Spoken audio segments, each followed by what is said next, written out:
வணக்கம் ஷர்மிளா.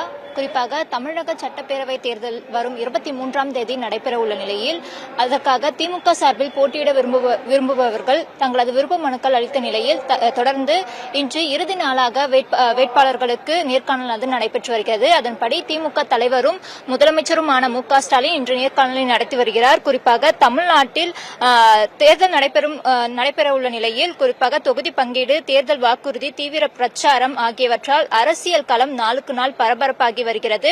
அதன்படி 4 முனை போட்டி தமிழ்நாட்டில் நிலவும் என்று சூழலானது உருவாகியுள்ளது. இந்த நிலையில் திமுக இந்த முறை 20க்கும் மேற்பட்ட கட்சிகளை இணைத்து மாபெரும் கூட்டணி அமைத்துள்ளது. குறிப்பாக தேர்தலை முன்னிட்டு திமுக சார்பில் போட்டியிட மொத்தம் 15,372 விருப்ப மனுக்கள் பெறப்பட்டுள்ளது. அந்த வகையில் இன்று இறுதி கட்டத்தை எட்டியுள்ளது.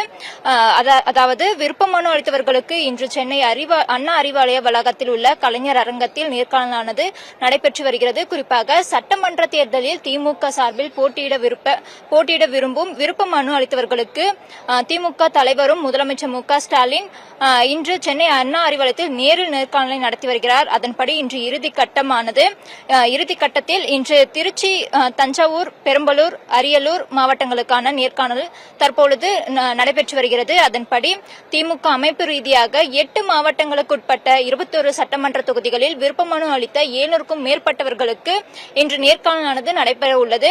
குறிப்பாக இன்று நடைபெற இருக்கக்கூடிய நேர்காணலில் உத்தேச வேட்பாளராக அமைச்சர்கள் கே.என். நேரு, அன்பில் மகேஷ், பொய்யாமொழி, கோவிச்செழியன், சிவசங்கரன் உள்ளிட்டோர் பங்கேற்கிறார்கள்.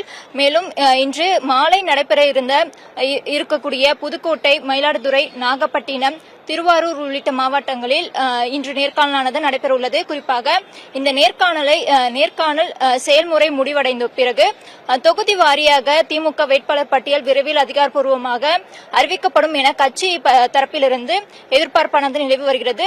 அதன்படி தொண்டர்களிடையே பெரும் எதிர்பார்ப்பானது தற்போது வரை நிலவி வருகிறது. ஷர்மிளா.